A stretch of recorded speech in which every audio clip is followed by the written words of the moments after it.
The air in the grand house hung thick with unspoken words, a silence heavier than the antique furniture that filled the drawing room. Outside, the manicured lawns stretched towards the distant woods, a picture of serene normalcy that starkly contrasted with the disquiet brewing within the stone walls. Eleanor, a woman whose quiet demeanor often caused her to be overlooked, adjusted the lace collar of her uniform. At 38, she possessed a gentle strength etched around her eyes, lines that spoke of a life lived with both tenderness and a resilience born of necessity. She had arrived at the Blackwood estate 3 weeks ago, her references impeccable, her manner professional. Her role: nanny to 6-year-old Thomas, a bright but often solitary child who had recently lost his mother. Mr. Alistair Blackwood, the boy's father, was a man of imposing presence, his grief a palpable force that seemed to darken the already shadowy corners of the mansion. He was courteous, if distant, his interactions with Eleanor brief and to the point. He spoke of Thomas's needs, his routine, his sensitivities. Eleanor listened intently, her years of experience with children allowing her to glean more than what was explicitly said. She sensed a deep well of sorrow in the man, a pain that seemed to isolate him within his own home. Thomas, with his wide, intelligent eyes, was a study in quiet observation. He followed Eleanor around the house, not with the boisterous energy of a typical 6-year-old, but with a watchful curiosity. He rarely spoke of his mother, a subject Eleanor approached with delicate caution, allowing the boy to lead the way.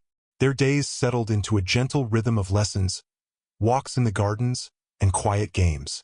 Eleanor found herself growing fond of the solemn little boy, her nurturing instincts kicking in despite the unusual atmosphere of the household. The house staff, a small but efficient team, moved with a hushed efficiency that contributed to the overall sense of unease. Mrs. Gable, the housekeeper, a woman with a perpetually worried expression, offered clipped instructions and avoided eye contact. Mr. Davies, the groundskeeper, a weathered man of few words, would nod curtly in passing. They were polite, yet a subtle distance remained, as if an invisible barrier separated Eleanor from the inner workings of the Blackwood estate. One evening, as Eleanor tucked a sleeping Thomas into bed, she noticed a small, framed photograph on his bedside table. It depicted Alistair Blackwood, younger and smiling, standing beside a woman with radiant eyes and a cascade of dark hair. Eleanor assumed this was Thomas's late mother. She paused, a pang of sympathy in her chest for the little boy who had lost such a seemingly vibrant presence. Later that night, unable to shake a feeling of restlessness, Eleanor found herself wandering the long corridors of the house. The silence was almost deafening, broken only by the occasional creak of the old building settling. She passed a closed door at the end of a hallway she hadn't explored before. A sliver of light escaped from beneath it. Curious, she hesitated, then gently pushed the door open. The room was a study, lined with bookshelves filled with leather-bound volumes. A large mahogany desk sat in the center, cluttered with papers. But it wasn't the books or the furniture that caught Eleanor's attention. It was the numerous photographs scattered across the desk. Pictures of Alistair Blackwood in various settings, but always with the same woman, the woman from Thomas's bedside table. However, in these photographs, their closeness was undeniable. They held hands, embraced, their smiles mirroring each other's joy. And in several of the pictures, the woman was visibly pregnant, her hand resting protectively on a rounded belly. Eleanor frowned. These images suggested a deep and intimate relationship, far beyond that of a grieving husband and a deceased wife merely remembered. There was a familiarity, a shared history, that the few formal portraits of Thomas's mother hadn't conveyed. A seed of unease began to sprout in Eleanor's mind. Who was this woman, really?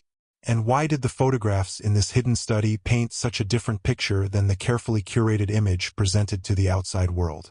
As she quietly backed out of the room, a sense of unease settled over her, a feeling that her role in the Blackwood household might be far more complex than she had initially believed.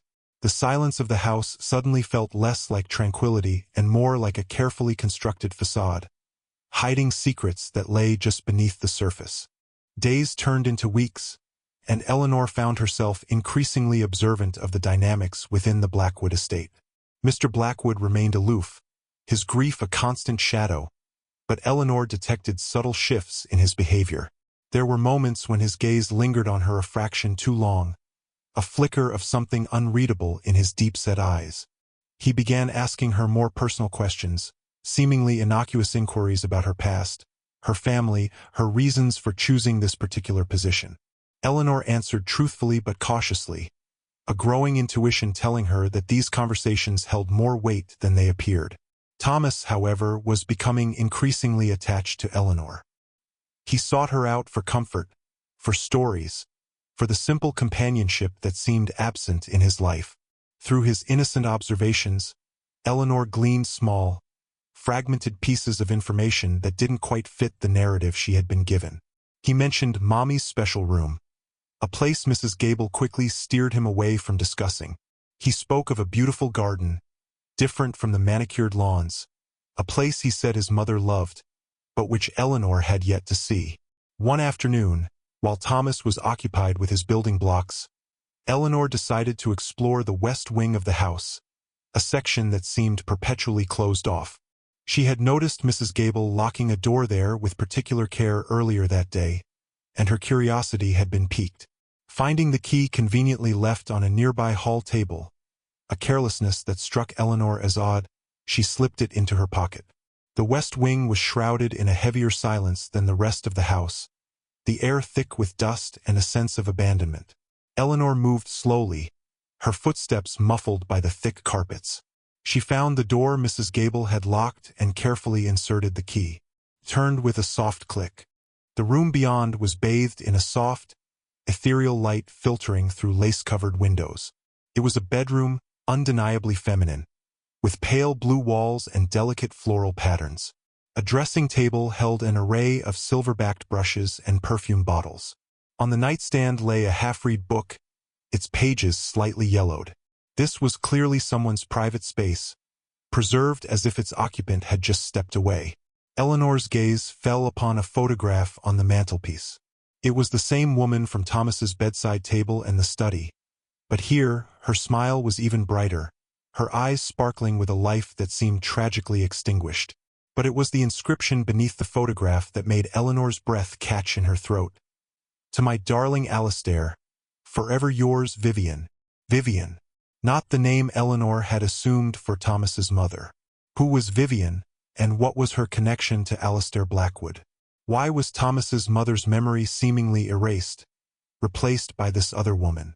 As Eleanor absorbed this revelation, she heard a faint sound from the hallway. Quickly, she returned the photograph to its place, locked the door, and replaced the key. Mrs. Gable emerged from the shadows, her face etched with suspicion. "Miss Davies," she said, her voice tight. "What are you doing in this part of the house?" Eleanor, trying to appear nonchalant, replied, "I was simply exploring. I thought this wing was unused." Mrs. Gable's eyes narrowed. "This wing is private. Mr. Blackwood prefers it undisturbed." Her gaze lingered on Eleanor, a silent warning passing between them. The encounter left Eleanor deeply unsettled. The pieces were starting to shift, forming a picture that was far more complex and disturbing than she could have imagined. The carefully constructed facade of the grieving widower was beginning to crack, revealing glimpses of a hidden past. And Eleanor, the unassuming Nanny, was unwittingly stepping into a web of secrets that threatened to unravel everything she thought she knew about the Blackwood estate and its inhabitants. The question now was not just who Vivian was, but what had happened to her, and what role Alistair Blackwood had played in her life, and perhaps her disappearance. The tension in the Blackwood house became almost palpable after Eleanor's discovery of Vivian's room. Mrs. Gable's watchful presence seemed to follow her everywhere, and Mr. Blackwood's polite distance had morphed into an almost unnerving scrutiny. Eleanor knew she had stumbled upon a significant secret, and the more she tried to piece it together, the more dangerous her position felt. One rainy afternoon, Thomas was unusually quiet, drawing intricate patterns on a sheet of paper. Eleanor sat beside him, offering gentle encouragement. Suddenly, he looked up, his big eyes filled with a sadness that belied his age. "Eleanor," he said softly, "do you know why Papa doesn't talk about Mommy anymore?" Eleanor hesitated, unsure how to answer. "Sometimes, when we miss someone very much, it's hard to talk about them, Thomas." He shook his head. "No, it's different. He gets angry if I mention her name. He says she's gone away. But he used to talk about Vivian all the time." Vivian. The name echoed in Eleanor's mind, confirming her suspicions. Thomas knew Vivian, remembered her, and connected her to his father in a way he didn't connect to his own mother.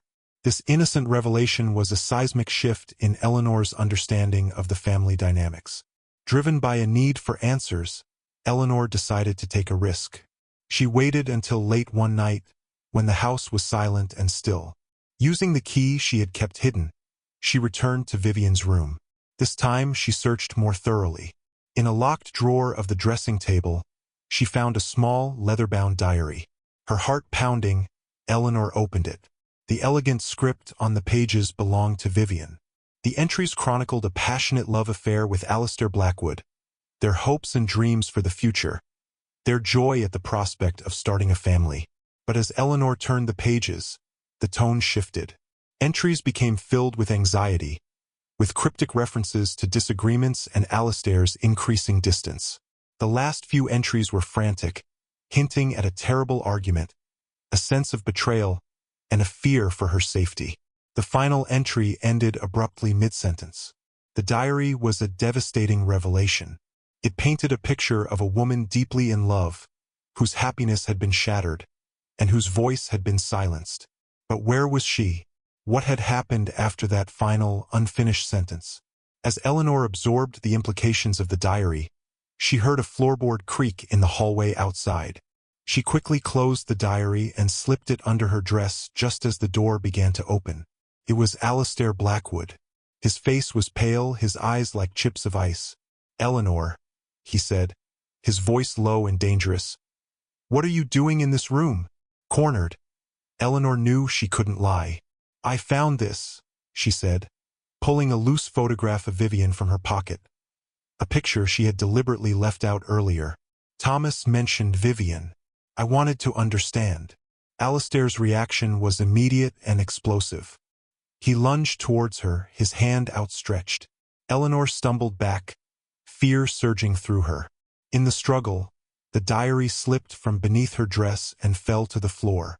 Alistair's gaze fell upon the diary, and the color drained from his face. He picked it up, his hands trembling. For a long moment, he stared at the cover, his expression a mixture of anguish and fury. "You had no right," he finally whispered, his voice hoarse. "This is none of your concern." "Who was Vivian?" Eleanor demanded, her fear giving way to a righteous anger. "Thomas remembers her. Why has she been erased from his life? What happened to her?" Alistair's carefully constructed facade finally shattered. Tears welled in his eyes as he sank onto the edge of the bed, the diary clutched in his hand. "Vivian was my wife," he confessed, his voice barely a whisper. "Thomas's mother. She died shortly after he was born. It was complicated. Vivian and our relationship was unconventional." He went on to reveal a shocking truth. Vivian was his first wife, whom he had married secretly years before he married Thomas's mother. Their relationship had been passionate but tumultuous, strained by his family's disapproval. When Thomas's mother came into his life, he had tried to end things with Vivian, a decision that had led to a devastating confrontation. Vivian had disappeared shortly after, leaving Alistair consumed by guilt and fear. He had remarried, hoping for a fresh start, but the shadow of Vivian's disappearance had haunted him ever since. He had tried to protect Thomas from the complicated truth, burying Vivian's memory, but the past had a way of resurfacing. The revelation hung heavy in the air, a culmination of weeks of unspoken tension and hidden clues. Eleanor stared at Alistair, her mind reeling from the weight of his confession. The truth was far more tragic and complex than she could have ever imagined. But one question still remained, a dark and unsettling thought that lingered in the silence. If Vivian had simply disappeared, Why the fear? Why the carefully guarded room? Why the housekeeper's constant surveillance? The pieces of the puzzle were still not complete, and Eleanor sensed that the most shocking revelations were yet to come. Alistair's tearful confession hung in the air, heavy with unspoken grief and lingering questions. Eleanor watched him, the initial shock of his revelation slowly giving way to a cold dread. If Vivian had simply left, why the locked room, the secrecy, the almost palpable fear that radiated from Alistair whenever her name was mentioned? Alistair, Eleanor began cautiously. You said Vivian disappeared, but the diary, it ends with her fearing for her safety. What truly happened? Alistair flinched, his eyes darting around the room as if the very walls had ears. He hesitated, then spoke in a low, strained voice. There was an argument, a terrible fight. I said things I didn't mean. She was distraught. She ran out of the house that night into the storm. I searched for her, but she was gone. His explanation felt incomplete, a carefully constructed narrative with gaping holes. Eleanor remembered Mrs. Gable's perpetual anxiety, the hushed tones of the staff, the overall sense of unease that permeated the Blackwood estate. It all pointed to something more sinister than a simple disappearance. Driven by a persistent feeling that something was being withheld, Eleanor continued to press him. And the baby? The diary mentioned a baby. Alistair's face paled further. Vivian was pregnant. I didn't know for sure if it was mine. Our relationship, it was complicated. He repeated, a hollow echo of his earlier words. She left before I could be certain. Eleanor's mind raced. A secret wife, a hidden pregnancy, a violent argument followed by a mysterious disappearance. It all felt like pieces of a much darker puzzle. She looked around the room, her gaze falling on a large antique trunk tucked away in a corner. It seemed out of place, almost deliberately concealed. What's in the trunk, Alistair? She asked, her voice barely above a whisper. Alistair's reaction was immediate and visceral. He recoiled as if struck, his eyes wide with panic. Nothing. It's just old things. Belongings of Vivian's that I haven't had the heart to go through. But Eleanor saw the fear in his eyes, the desperate attempt to deflect her attention. Her intuition screamed that the truth lay hidden within that trunk. While Alistair was momentarily distracted, lost in his anguish, Eleanor moved quickly and tried to lift the heavy lid. It was locked. The key, Alistair, she demanded, her voice firm. What's in the trunk? He refused, shaking his head vehemently, tears streaming down his face. No, you don't understand. Some things are better left buried. Their confrontation reached its peak, the small room filled with the raw emotion of their desperate struggle. Just as Eleanor was about to force the lock, Mrs. Gable appeared in the doorway, her face a mask of terror. Mr. Blackwood, she gasped. The police, they're here. They want to speak with you.